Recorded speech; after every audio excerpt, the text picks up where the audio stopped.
400876।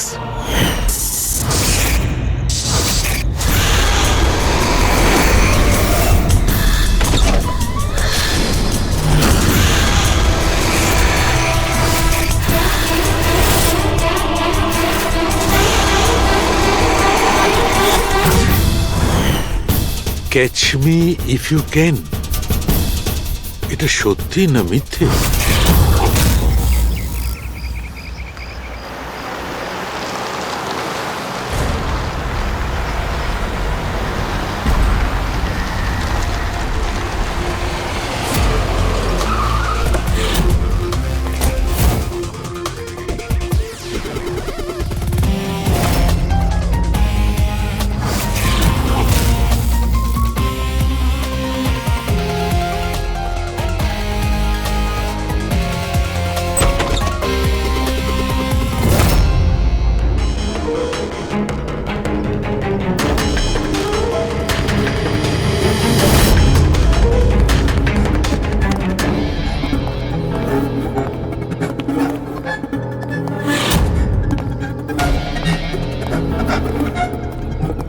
My God!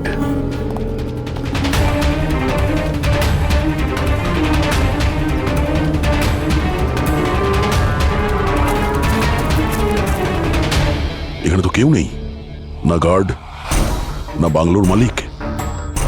Pankaj, আশেপাশে খোঁজ নিয়ে দেখো এই বাংলোর মালিককে। কোনো ইনফরমেশন পেলে আমাকে জানাও।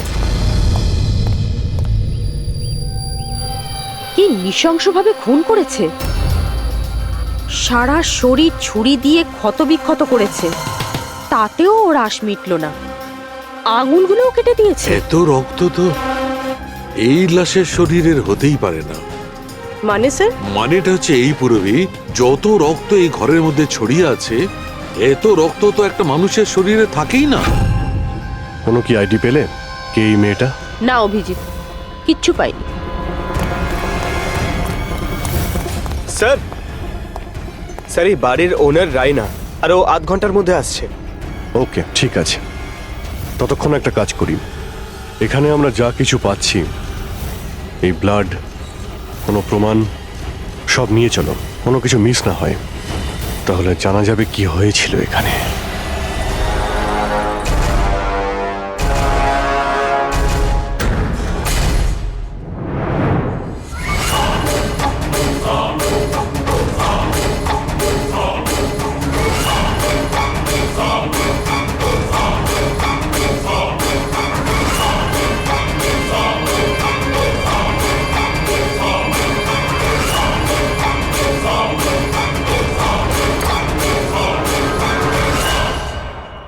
এই ঘরে এত জিনিস পড়ে রয়েছে, যারা চিৎকার করে করে বলছে আমরা প্রমাণ, আমাদের তুলে নাও। এগুলো প্ল্যান্টেড নয় তো? মানে খুনি আমাদের সাথে গেম খেলছে।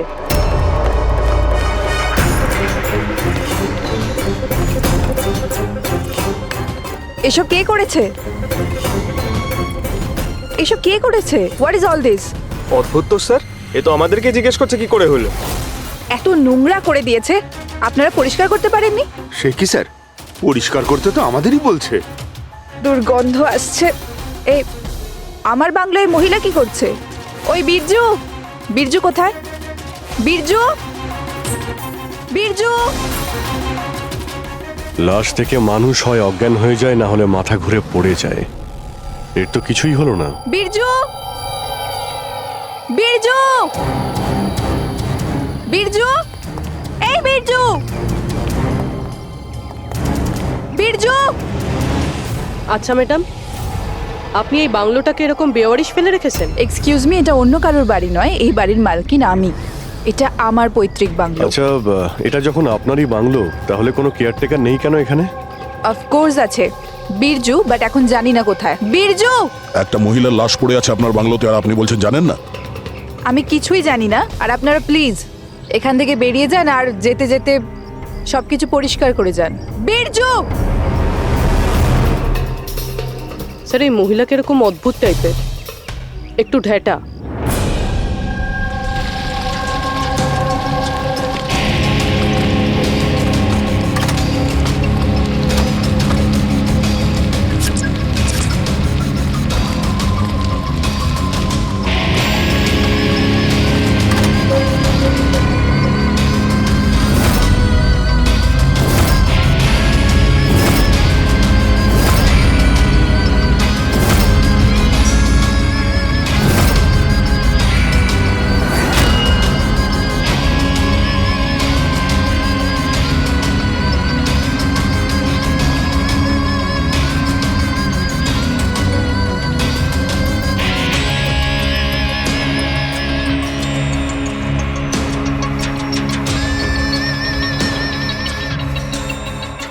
একটা কেস আর 18টা প্রমাণ, আর খুনি প্রমাণগুলো এমন ভাবে সাজিয়েছে যে কিছুই বলার নেই। কিন্তু স্যার সমস্যা এটাই হলো যে এর মধ্যে কোনো প্রমাণই আমাদের কোনো কাজের নয়।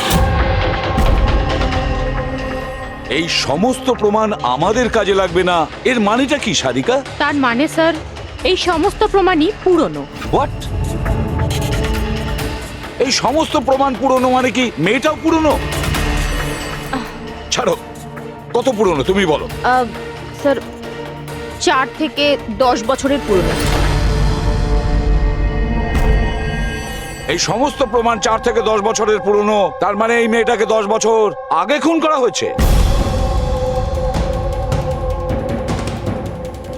আর কি পাওয়া গেছে প্রমাণ থেকে সেগুলো বলো। এই সমস্ত প্রমাণগুলোতে 20 জন আলাদা মানুষের ডিএনএ পাওয়া গেছে। তার মানে 20 জন আলাদা আলাদা লোক এই প্রমাণগুলোকে ছুঁয়েছে, তাই তো? হ্যাঁ স্যার। তাহলে আঙ্গুলের ছাপ তো নিশ্চয়ই পাওয়া গেছে। না পাওয়া যায়নি। কিন্তু স্যার একটা খুব গুরুত্বপূর্ণ কথা জানা গেছে। ক্রাইম সিনে যে এত রক্ত পাওয়া গিয়েছিল, ওই রক্ত কোনো মানুষের নয়, বরং কোনো পশুর রক্ত ছিল। কি? ডক্টর সারিকা, এই মেয়েটার শরীরে যে রক্ত লেগেছিল সেটাও কি কোনো পশুরই? না না, এই মেয়েটার শরীরে আর জামা কাপড়ে যে রক্ত পাওয়া গিয়েছিল সেটা এরই আসল রক্ত। কিন্তু এটা ছাড়া ওখানে আর যা যা ছিল সমস্তটাই প্লান্ট করা হয়েছিল। মোটামুটি 20 জনের ডিএনএ আর এতগুলো প্রমাণ ক্রাইম সিনে এলো কোত্থেকে স্যার? সেটাই তো, এতগুলো প্রমাণ কিন্তু আমাদের হাতে কিছুই নেই। বাহ, তুমি এখন চুপচাপ বসে থাকো, কিছুই তুমি বলো না, আমরা গল্প বলছি তাই না?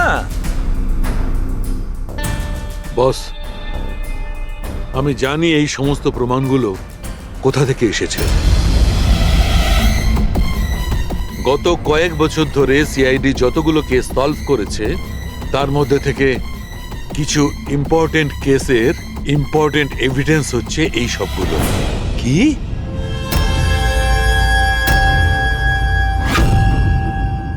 স্যার আমি ওই মহিলা আর তার বাড়ির ব্যাকগ্রাউন্ড সম্পর্কে সব চেক করলাম।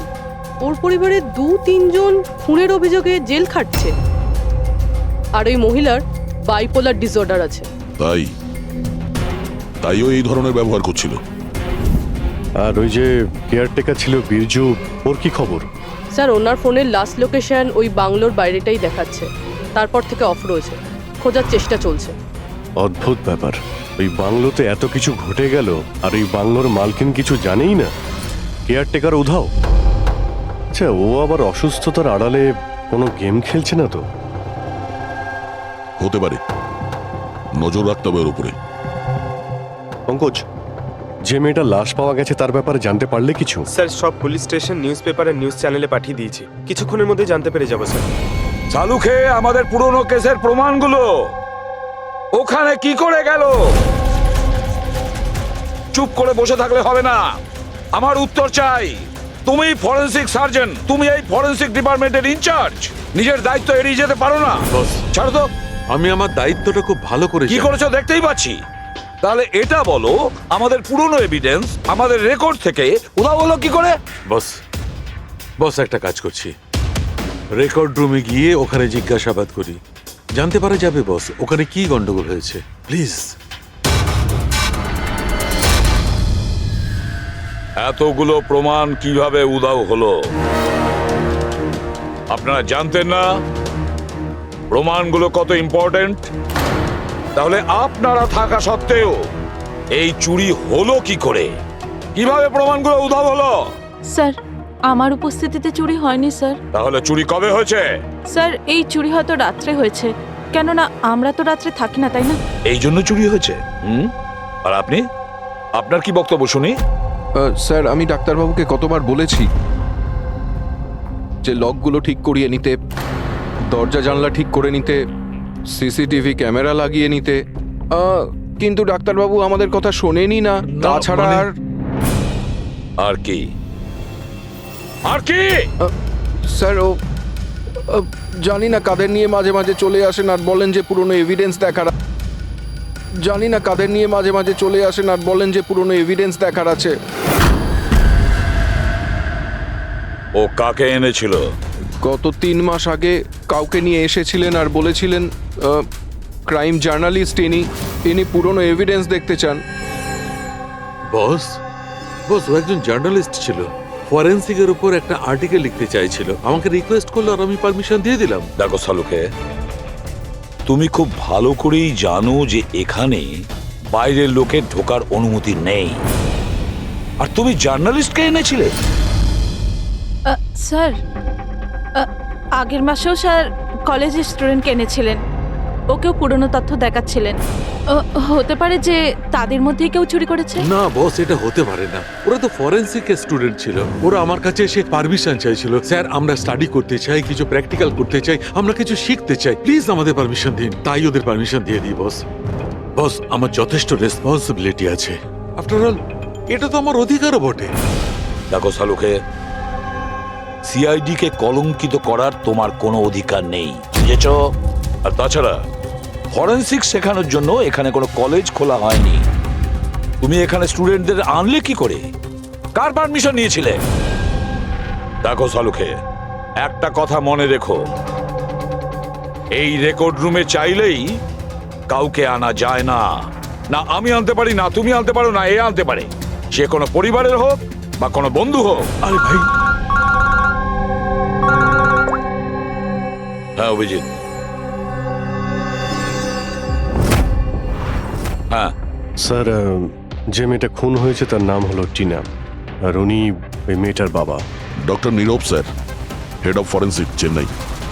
ডক্টর নীরব? নীরব, নীরব! আরে শালুকে আমার মেয়েকে মেরে দিয়েছে। কন্ট্রোল ইয়ারসেলফ, সব জানা যাবে। স্যার, ওনাকে আপনি চেনেন? হ্যাঁ অভিজিৎ, একটা সময় ছিল যখন আমি আর নীরব একসঙ্গে কাজ করতাম।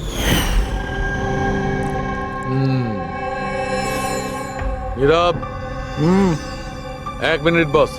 কি কি? এই দেখো ভাই, আমার সন্দেহটা একদম ঠিক ছিল, এতে টক্সিড আছে। আচ্ছা ডক্টর, শেষ কবে নাগাদ আপনার মেয়ে টিনার সঙ্গে কথা হয়েছিল? কবে দেখা হয়েছিল? আসলে ও কলেজের হস্টেলে থাকতো, 2 দিন আগেই হারিয়ে। নীরব, নীরব শান্ত হও নীরব, যেই হোক ঠিক খুঁজে বার করব, আমি খুঁজে বার করব নীরব, আমি খুঁজে বার করব কে করেছে। না সালুকে, তুমি খোঁজ নেবে না। আমি খুঁজবো না মানে তুমি এই কেসে কোনো কাজ করবে না।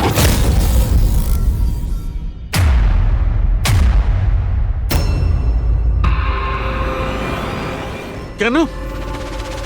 কারণ তোমার গাফিলতির জন্য ফরেনসিক রেকর্ড রুম থেকে প্রমাণ চুরি হয়ে গেছে।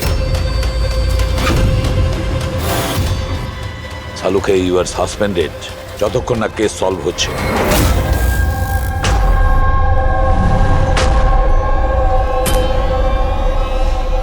বস, তোমার কি মনে হয় এই সব কিছু আমার জন্য হয়েছে?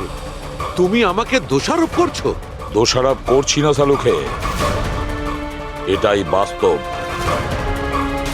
আর সেটা তুমি খুব ভালো করে জানো। যদি না তোমার বন্ধু জার্নালিস্টকে ফরেনসিক রেকর্ড রুমে নিয়ে যেতে, না ওই স্টুডেন্টদের নিয়ে যেতে যাদের জন্য এই ঘটনা ঘটেছে। সেই জন্য তোমাকে সাসপেন্ড করতে হলো।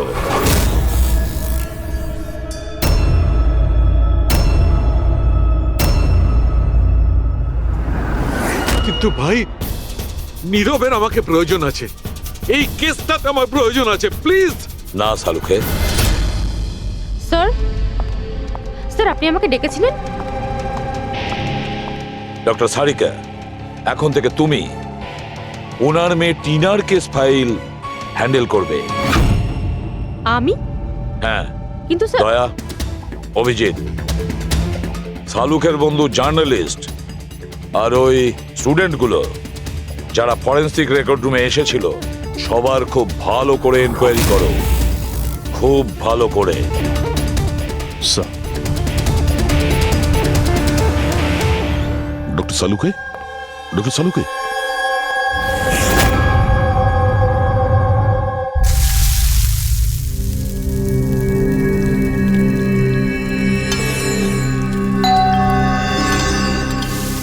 ওই এসে হাজির হয়েছে ওরা দুজন, দয়া আর অভিজিৎ, আমার কাটা খাই নুনের ছিটে দিতে। আমি জানি ওরা কি বলবে, স্যার কিচ্ছু হবে না, আপনার উপর আমাদের পুরো বিশ্বাস আছে, সব ঠিক হয়ে যাবে, ছাই ঠিক হয়ে যাবে। প্রথমে অপমান করে বাইরে বার করে দেবে, তারপর এদের দুজনকে পাঠাবে মলম লাগাতে। যাও যাও, ওকে একটু সান্ত্বনা দিয়ে এসো। Dad?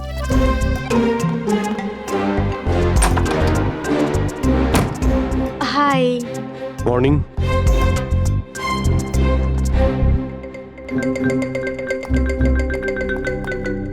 আরে কেন টেনশন নিচ্ছেন স্যার, সব ঠিক হয়ে যাবে। আমাদের আপনার ওপর পুরো বিশ্বাস আছে ডক্টর। আমরা বিশ্বাস করি আপনি কোনো ভুল কাজ করতে পারেন না, কিন্তু কি করব, প্রোটোকল তো ফলো করতেই হবে না। দেখো, তোমাদের থেকে আমি কোনো রকম সহানুভূতি চাই না। আর হ্যাঁ, তোমাদের এসিপি সাহেবের সহানুভূতিরও একদম দরকার নেই। আমি বাচ্চা নই, কাঁদছি না। আমি জানি প্রদ্যুমন নিজের ডিউটি সম্পর্কে খুব সচেতন হওয়া উচিত। গুড। স্যার, আমার খুব খারাপ লাগছে, আই এম ভেরি সরি। আপনার সামনে এসিপি স্যার না আমাকে। সারিকা, লজ্জা পাবার কোনো দরকার নেই। তুমি নিজের কাজটা মন দিয়ে করো, প্রত্যেকটা জিনিস মন দিয়ে দেখবে, কোনো না কোনো সূত্র নিশ্চয়ই পাবে। আমরা যা কিছু স্পর্শ করি আমাদের ছাপ রেখে যাই। রিমেম্বার, এভরি কন্ট্যাক্ট লিভস এ ট্রেস বিহাইন্ড। ব্যাস, এই ফর্মুলাটা ফলো করবে। আর হ্যাঁ, যতদিন এই কেসটা সলভ না হয়, প্লিজ এখানে আসবে না। স্যার, আমি জানি আমি নিরপরাধ, আর আমি সেটা প্রমাণ করেই ছাড়ব।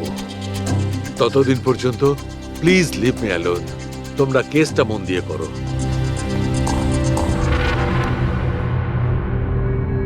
মাথা খুব গরম হয়ে আছে স্যার। খুব খিদে পেয়েছে, আজকে কি রান্না করেছেন?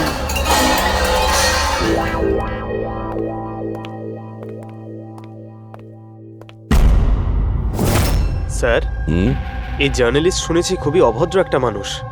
3 মাস আগে নাকি ডক্টর নীরবের সঙ্গে ওনার ঝামেলাও হয়েছিল। দেখছি কতটা টেরা লোকে।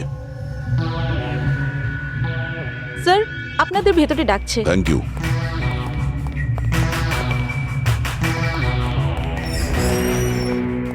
আরে বাহ, ভাগ্য আমার, আজ তো সিআইডি টিমের সিনিয়র অফিসার দয়ার সঙ্গে আমার দেখা হয়েই গেল। আরে বসুন বসুন। আমরা এখানে বসতে আসিনি। আরে এত রাগের কি আছে মশাই? আচ্ছা ছাড়ুন, চাকে। এটা বলুন যে কি খাবেন, চা, কফি, ঠান্ডা? ঠান্ডা ঠান্ডা ফান্ডা খাই না আমরা। আচ্ছা মিস্টার দয়া, আমি অনেক দিন থেকে সিআইডি টিমের উপর একটা ডকু ড্রামা করার কথা ভাবছিলাম, কিন্তু আমাদের এসিপি স্যারকে পাওয়াই যায় না। আপনি তো জানেন নিশ্চয়ই, সিআইডি আজে বাজে লোককে এন্টারটেন করে না। আপনি সোজা আসল কথায় আসবেন। হ্যাঁ নিশ্চয়ই, 20 বছর ধরে আমি এই প্রফেশনের মধ্যে আছি, সব সময় পয়েন্টেই থাকি। বলুন, সবার প্রথমে কি জানতে চান? ডক্টর নীরবের সঙ্গে ঝগড়ার ব্যাপারে নাকি ফরেন্সিক রেকর্ড উইং এর বেহাল অবস্থার ব্যাপারে? ডক্টর নীরবের সঙ্গে তোমার ঝগড়াটা কি ছিল? না, আমার সাথে ওর কোনো ঝগড়া ছিল না। আমি শুধু ওকে সততার একটা আয়না দেখিয়েছিলাম। ওর খারাপ লাগলো সেটা। তার মানে মানে হলো ডক্টর নীরবের কাজের ওপর আমি একটা আর্টিকেল লিখেছিলাম। আমার হিসেবে উনি ফরেন্সিক কাজের জন্য বিশ্বস্ত ছিলেন না, সামান্য ঢিলে ঢালা টাইপের ফরেন্সিক এক্সপার্ট ছিলেন। সেই জন্য তিনি আমার ওপর মানহানির কেস করে দিলেন। খুব অসম্মান হয়েছিল ওনার। আমি ওনার কাছে ক্ষমাও চেয়েছিলাম, কিন্তু এখন ওনার মেয়ের মৃত্যুর খবর শুনে আমার খুব খারাপ লেগেছিল। আর আপনি দুঃখ প্রকাশ করার জন্য এভিডেন্স রুম থেকে এভিডেন্স চুরি করে সেখানে ফেলে দিলেন যেখানে নীরব বাবুর মেয়ে খুন হয়েছিল। আরে দাদা, আমি এটা কেন করতে যাব? আমি কেন পুরনো হার আর রক্তমাখা শাড়ি চুরি করতে যাব? তাহলে তুমি ওই এভিডেন্স উইং এ কি দেখতে গিয়েছিলে? ফরেন্সিক ল্যাব থেকে এভিডেন্স কিভাবে চুরি হয় আমি সেটা দেখতে গেছিলাম। আমি আপনাদের কাজের দুর্বলতা দেখতে গেছিলাম। থাক, এসব যেতে দিন, এগুলো বলার কোনো দরকার নেই। এখন তো আপনারাও সবটা জেনে গেছেন বোধহয়। দেখুন, বেশি বক্তৃতা দেবেন না আপনি। যতটা জিজ্ঞেস করা হচ্ছে ততটার উত্তর দিন, কেন? ব্যাস। যে নিজেদের কথা উঠলো অমনি ঝাল লাগলো? আপনাদের কাছে কি এই কথার উত্তর আছে যে কে কিভাবে ফরেনসিক ল্যাব থেকে জিনিসগুলো চুরি করলো? আমার তো মনে হয় খুনি আপনাদের দুর্বলতাটা দেখাতে চেয়েছে। যাক, ছাড়ুন সেসব। এখন বলুন যে এই সিআইডির ওপর ডকুড্রামা সিরিজ কবে শুরু হচ্ছে? স্যার, এনাকে ব্যুরো নিয়ে যাই। মনে হচ্ছে ঠিকঠাক উত্তর উনি ওখানেই দেবেন। তার জন্য অনেক লম্বা চওড়া প্রসেস আছে। আর তাছাড়া প্রমাণও তো থাকতে হবে না, তাই তো দয়া? খুব তাড়াতাড়ি দেখা হবে। প্রসেস পুরো করে সমস্ত এভিডেন্স নিয়ে আসবো, আর তখন কথা বলবো সিআইডির ওপর ডকু ড্রামা বানানোর জন্য। হ্যাঁ,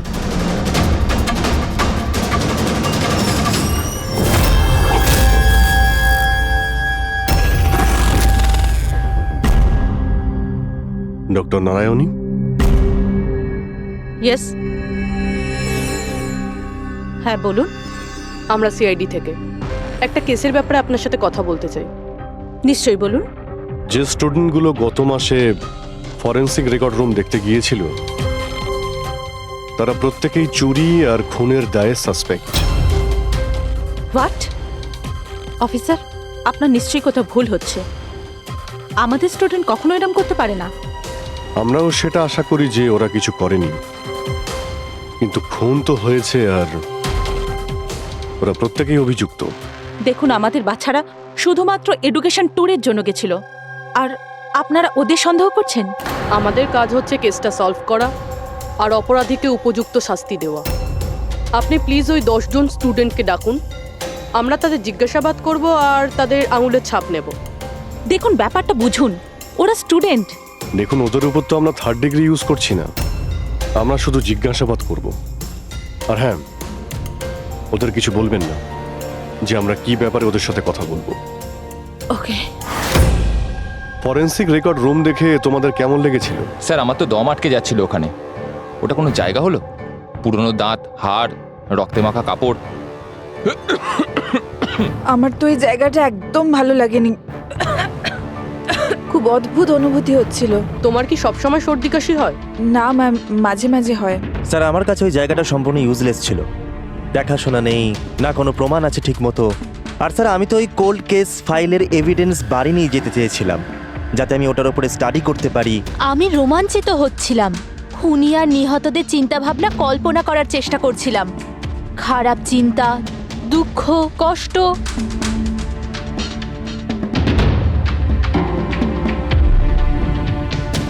স্যার, এখানে তো 9 জন রয়েছে, একজন নেই। হ্যাঁ, আজকে একজন স্টুডেন্ট অ্যাবসেন্ট আছে, ওর শরীর ঠিক নেই। সে কে? কি নাম তার? সারিকা। সারিকা? ওর ব্যাপারে পুরো ডিটেলসটা চাই। হ্যাঁ সারিকা, কিছু কি পাওয়া গেল? দেখো, আমাদের হাতে কিন্তু সময় নেই। স্যার, আমি বারবার চেষ্টা করছি যদি কোনো প্রমাণ হাতে পেয়ে যাই, যাতে সালু খেসার যে নির্দোষ এটা প্রমাণিত হয়। যাই হোক না কেন, কিছু না কিছু তো ঘটেছে। যারা সালুখেকে ফাঁসানোর চেষ্টা করেছে কে হতে পারে আর কেনই বা সে করছে? স্যার আপনি এটা জানেন, তবুও সালুকা স্যারকে বের করে দিলেন। সারিকা, আমি সেটাই করেছি যেটা আইনত। না হলে সালুকেকে আমি কি স্যারকে আপনি কি? খুনি খুব বড় ভুল করেছে। কি ভুল স্যার? যখন তোমরা ওখানে গিয়েছিলে, ওই বাড়ির ভেতর ঘুরছিলে, ভেতর থেকে বাইরে, বাইরে থেকে ভেতরে, সব জায়গায় যখন প্রমাণ খুঁজে বার করছিলে, তখন ফেডরিক, তখন তুমি চিহ্ন ছেড়ে যাচ্ছিলে, তোমার হাতের চিহ্ন, পায়ের চিহ্ন, আরো অনেক ছোট ছোট জিনিস যেগুলো তোমাদের অগোচরেই ঘটছিল। আর খুনি ঠিক একইভাবে ওখানে তার চিহ্ন ছেড়ে গেছে, এমন চিহ্ন যেগুলো আমরা ট্রেস করতে পারি। ট্রেসেবল চিহ্ন? সারিকা, আমরা যা কিছু স্পর্শ করি আমাদের ছাপ রেখে যাই। রিমেম্বার, এভরি কন্ট্যাক্ট লিভস এ ট্রেস বিহাইন্ড। স্যার আমাকে হিন্ট দিয়েছিলেন, কিন্তু আমি বুঝতে পারিনি কেন।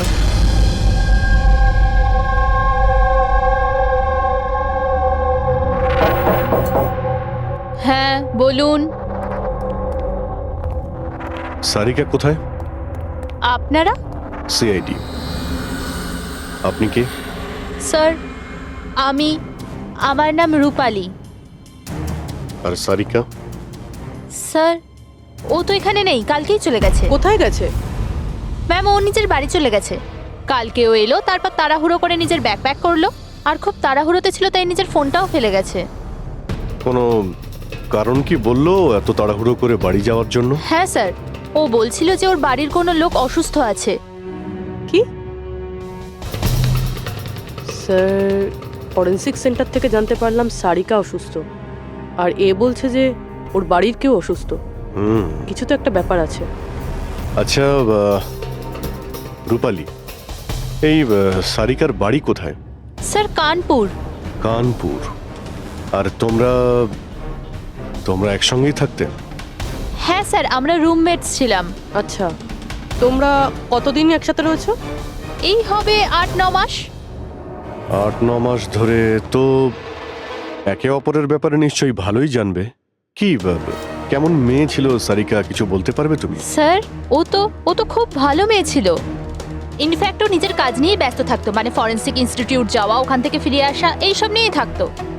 Forensic centre? তো ও কি ওখানকার কোনো কথা তোমাকে বলেছিল?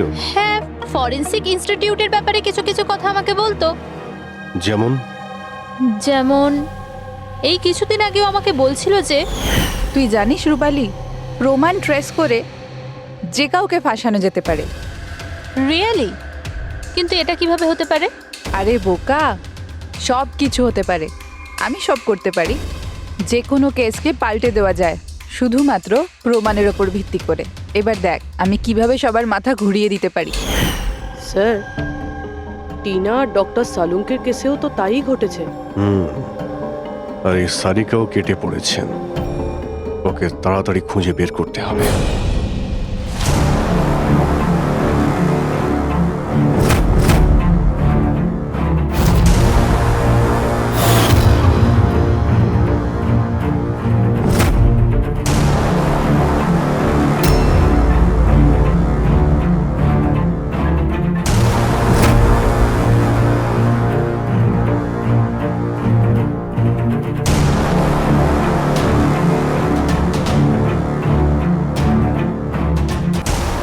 সারিকা, স্যার খুনি যেই হোক না কেন, যে এতগুলো প্রমাণ চুরি করেছে আর ক্রাইম সিনে প্লান্ট করেছে, এটা করার সময় ও নিশ্চয়ই জিনিসগুলোকে ছুঁয়েছে। কিন্তু ডক্টর সারিকা, আপনিই তো বলেছিলেন যে কোনো আঙুলের ছাপই পাওয়া যায়নি, তাহলে এই জিনিসগুলো ধরলো কি করে?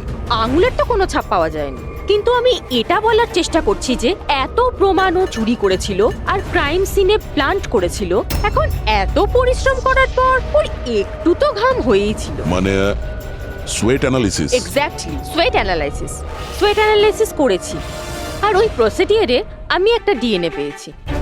এই দেখুন, এই ডিএনএ থেকে আমি এটাই জানতে পেরেছি যে এই লোকটার একটা বিশেষ ধরনের রোগ আছে, সিস্টিক ফাইব্রোসিস। এটা কি ধরনের অসুখ? এটা একটা জেনেটিক রোগ পুরবি। এই রোগটা থেকে মানুষের বডি অর্গানস যেমন কিডনি, লাংস, প্যানক্রিয়াস, ইন্টেস্টাইন সব ড্যামেজ হতে থাকে। কিন্তু ডক্টর সারিকা, এই রোগটা চেনা যায় কিভাবে? মানে কোনো সিমটমস তো আছে? সিমটমস আছে। যদি এই রোগটা অনেক বছর ধরে থাকে তাহলে সেই মানুষটার গ্রোথ পুয়ার হয়ে যায়, ফ্যাটি স্টুলস হতে থাকে, শ্বাস নিতে প্রবলেম হয়, খুব কাশি হয়, ইনফ্যাক্ট সাইনাস ইনফেকশন হতে পারে। শ্বাস নিতে কষ্ট আর কাশি। আচ্ছা, তার মানে এরকম পেশেন্টদের নিশ্চয়ই হসপিটালে বারবার যাতায়াত করতে হয়। কনস্ট্যান্ট মনিটরিং এর দরকার হয়। ব্যাস, তাহলে অভিজিৎ, শহরে যতগুলো হসপিটাল আছে সেখানে গিয়ে খোঁজ নাও এই ধরনের রুগী কজন আছে, আর তাদের মধ্যে কি এমন কোনো পেশেন্ট আছে যার আমাদের এই কেসের সঙ্গে কোনো সম্পর্ক আছে।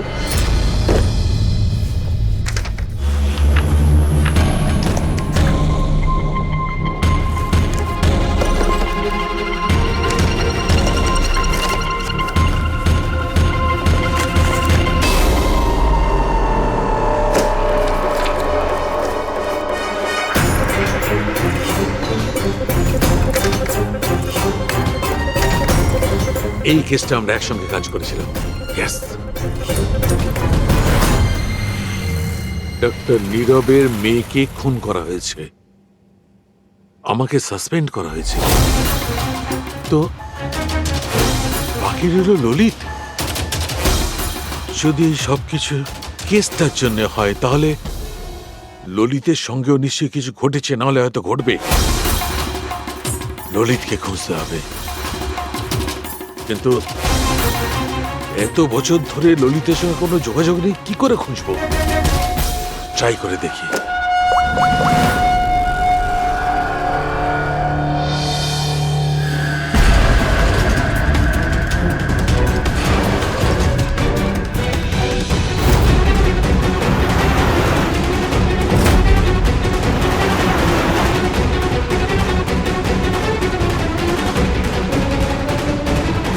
আর ইউ শিওর এটা ওনার ছবি? হ্যাঁ স্যার, উনি। আর ওনাকে হসপিটালে 2-3 বার আসতেই হয়। My god, thank you very much. Thank you.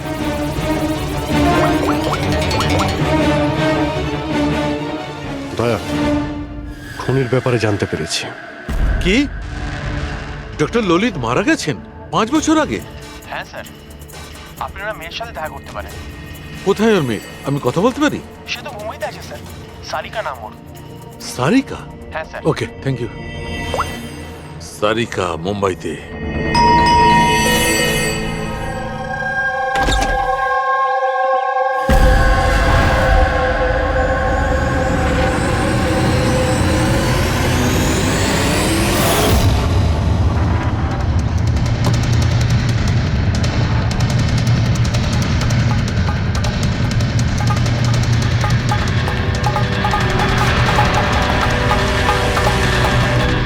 সত্যের খুব কাছেই আছো তুমি।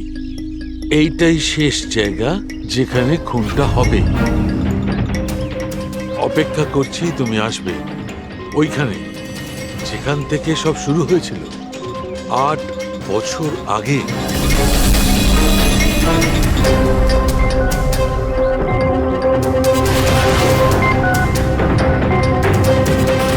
8 বছর আগে।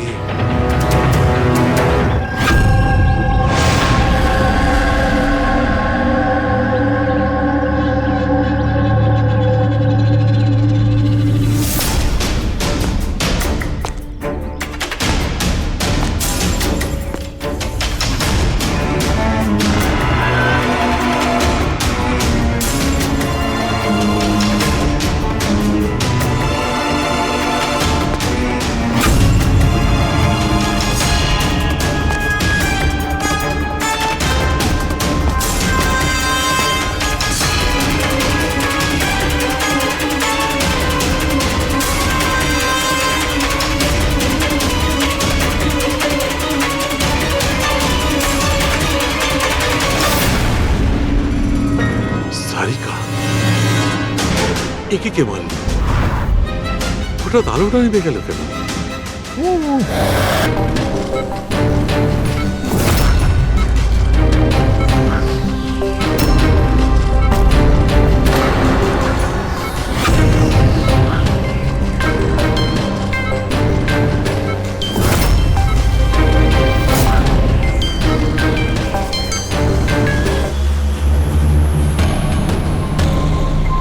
স্যার সালুনকা স্যারের ফোন তো বাজছে, কিন্তু উনি ফোনটা ধরছেন না।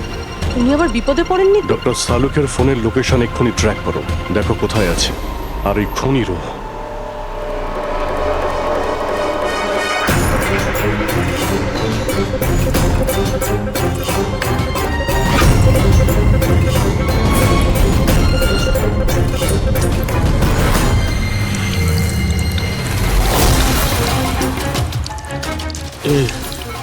এসব কি করছো?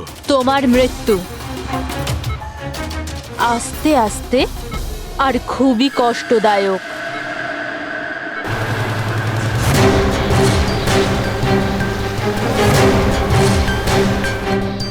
তোমার শরীরের এক এক ফোঁটা রক্ত যখন তোমার শরীর থেকে আস্তে আস্তে বেরোবে না, তখন খুব মজা আসবে তোমার, তাই না?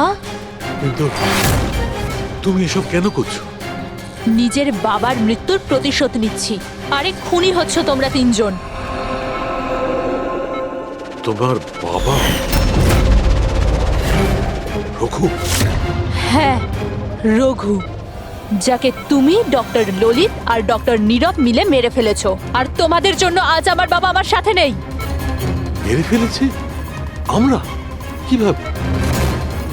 প্রমাণ জোগাড় করে মেরে ফেলেছো। তোমরা প্রমাণ জোগাড় করে আমার বাবাকে ফাঁসির শাস্তি দেয়া করিয়েছো। দেখো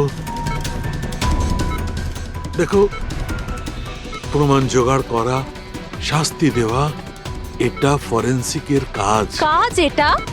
নিশ্চয়ই নিশ্চয়ই এটা তোমাদের কাজ, কিন্তু তোমরা আমার ব্যাপারে তো ভাবোনি না।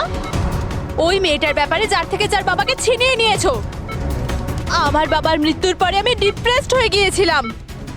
আর এই সব থেকে বেরোনোর পরে আমি ভেবে নিয়েছিলাম, ঠিক করে নিয়েছিলাম যে আমি তোমাদের তিনজনকেই এই মৃত্যুর শাস্তি দিয়ে তারপরেই ছাড়বো। আর এই জন্যই তুমি টিনাকে মেরে ফেলেছো? হ্যাঁ, মেরে ফেলেছি আমি ওকে, কারণ আমি জানতাম ডক্টর ললিত 5 বছর আগেই মরে গেছে। আর পড়ে রইল তুমি আর ডক্টর নীরবের প্রশ্ন। তো আমি জানতাম যে ডক্টর নীরব নিজের মেয়ে টিনাকে খুব বেশি ভালোবাসে। টিনার মরে যাওয়ার পর ও নিজেই নিজেকে মেরে ফেলবে। আর তুমি, আর পড়ে রইল তোমার প্রশ্ন, তুমি তোমার ফরেনসিক অফিসকে খুব ভালোবাসো। যখন ওখান থেকে তোমাকে ধাক্কা মেরে অপমান করে বার করে দেবে, তখন তো তুমি নিজেকেই নিজে মেরে ফেলবে। কিন্তু সারিকা তোমার কি ক্ষতি করেছিল?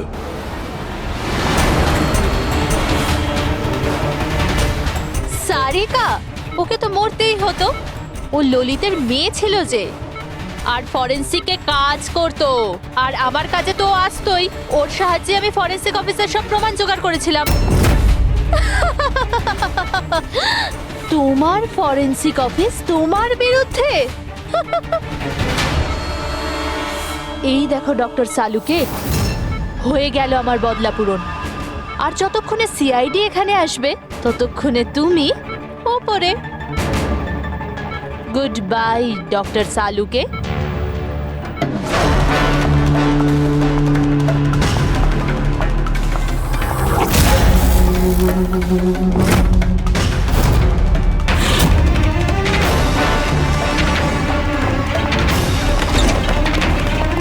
রূপালী,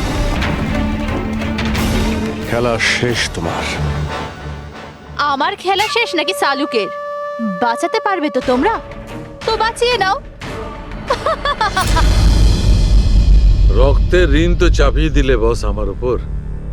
রক্তের ঋণ তো চাপাইনি আমি তোমার ওপর, আমি তো বরং তোমার ঋণ শোধ করলাম। অপরাধীদের শাস্তি দিতে সাহায্য করেছিলে, সেই ঋণ এবার শোধ করে দিলাম। আচ্ছা শোনো, অনেক রেস্ট হয়েছে, এবার কাজে লেগে পড়ো। তাড়াতাড়ি সুস্থ হয়ে উঠুন। সারিকা একা লাশগুলোর সঙ্গে কথা বলছে। ওহো, সারিকা, অভিজিৎ তো তোমার খুব প্রশংসা করছে। দেখো ভাই, এখন এক সপ্তাহ তো আমি এখান থেকে নড়ছি না বস। এক কাজ করো না, ততদিন সারিকাকে দিয়ে কাজটা করিয়ে নাও। ঠিক আছে, তাহলে বিশ্রাম নিন। Silence please. সালুখে সাইলেন্ট, চুপ। এই